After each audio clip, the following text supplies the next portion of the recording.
Hey there everyone, this is Antdude and welcome back to What a Glitch, and today we're looking at Sonic Generations for Xbox 360, PS3, and PC. All of the glitches in this episode are on the 360 version, but if you have a PS3 or PC version, feel free to test out these glitches and take to the comments to post your findings. With that out of the way, let's take a spin dash to the past. The first glitches we have here are called 3D and 2D. One is for Modern Sonic and the other is for Classic, and they both allow you to walk in 3D in places that you're not supposed to. Modern Sonic can trigger it in two different places, City Escape and Planet Wisp. In City Escape, before this loop that takes you down a building, go around the side and jump over the boost pads, move along the gate and jump off from the gap at the end. Now Sonic should enter this section in 3D. And it does fix itself later on. Now in Planet Wisp, right before the first rocket capsule, stand on this platform to the left of the egg pawn. Make sure Sonic is on the left edge of the platform and wait until the egg pawn throws attacks. Hold up on the control stick and homing attack right as Sonic gets hit. He should then get hit into the foreground. Now platform your way up to the Rocket Wisp, and if you need to, tap up on the control stick to move yourself a bit more towards the background. Use the Rocket Wisp power, and when you land, you'll see that you can move around in 3D up here. And if you have another Rocket Wisp, you can even fly up out of bounds. With Classic Sonic, you'll need the Thunder Shield, and there are three places to do this. The first is in Sky Sanctuary. Progress through the stage like normal until you get to this area with the red springs on a rotating platform. Make sure you have the Thunder Shield activated and bounce on the topmost spring. Then use the double jump as soon as possible. Sonic should then drop down and now move in 3D. The same concept works here in Rooftop Run, but Sonic can get a little bit lost here if you're not too careful. There is one more way to trigger this glitch, and it's in Chemical Plant Challenge 1. There's a spring here that shoots Sonic into the background. Let go of Tails with the B button to the right of the spring and then bounce into it when Tails is behind it. Sonic will then be caught by Tails, and when you land back on ground, you can again move in 3D.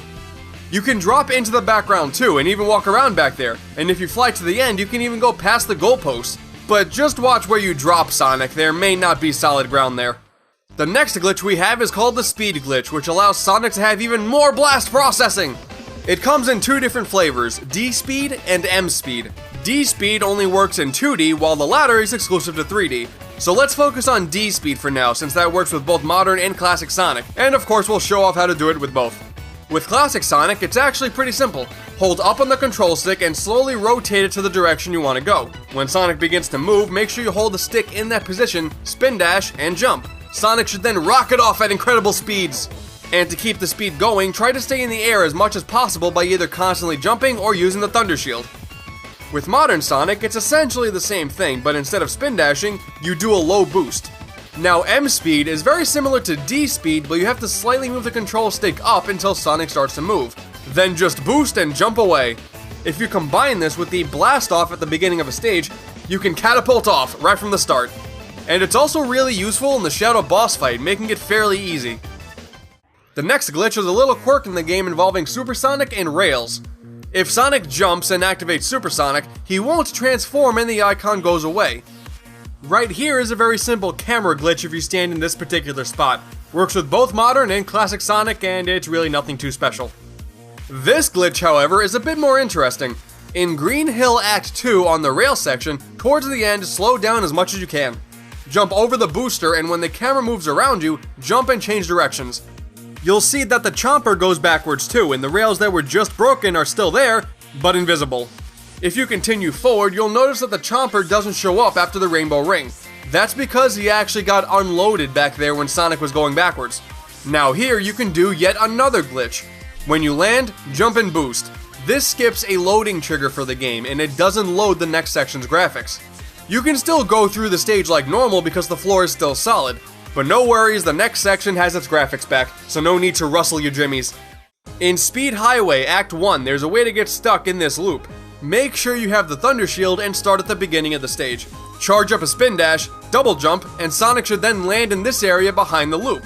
You can then walk through inside the loop if you can even get in, but once you are in, there's no way out. In Speed Highway Act 2, there's a small glitch with the color of Sonic's boost. If you're Supersonic and run out of rings when running down the building, Sonic changes to normal, but the boost effect does not. And while you're still here, there's a small trick you can do to get a lot of height off this ramp when boosting. Right before you hit the top of the ramp, hold right and drift. Then let go of the control stick as you leave said ramp. Sonic should then fly into the air, and then die. You can also do this in Seaside Hill to skip a good portion of the level. The last handful of glitches are back in Planet Wisp. For this first one, head to this area with Classic Sonic. This upcoming glitch is pixel perfect, so I won't go into too much detail on how to do it. Just know that little chibi Sonic will do glitchy things with the spiky power. Sonic can get kinda stuck in the wall, and getting out is nearly impossible. And to no surprise, there's another glitch right around the corner. If you hit this switch, Sonic can go into this loop. Drop down and grab the Spike Wisp. Activate it and spin dash to the right. Then once you hit this spot, hold jump and upright on the control stick. Sonic should now be hovering. If you then let go of the control stick and hold right after a second, you can hover to the right and even skip a good part of the level if you use the Thunder Shield correctly. In Act 2, get the first Rocket Wisp capsule. Wait until it respawns and then use the rocket power underneath it. You should land with an extra Rocket Wisp. Navigate through the stage doing that every single time until you reach this cannon. Use the rocket power under it and Rocket Sonic should get stuck in this cannon. When he falls out, the rocket power will be stuck to him.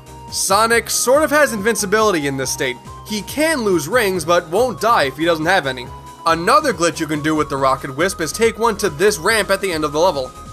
Run up the ramp and use the rocket when you're near the top.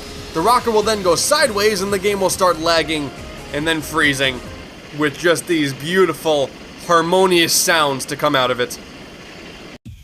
That's all the time I have for this episode, so I'll pass it back off to Aurum. If you want to see more of me and my shenanigans, you can click on this little thing here on the screen. I talked about Sonic ROM hacks. But with that said, I am out of here. Up, over, and gone. Alright, so if you haven't already, go give Antu some love, and that's about it here, so I guess we'll start with the question of the day. Who else would you like to see on an episode of What a Glitch? I'm always open to add new people, as long as it's reasonable, but yeah. Alright, I'll go disappear now, alright? Bye.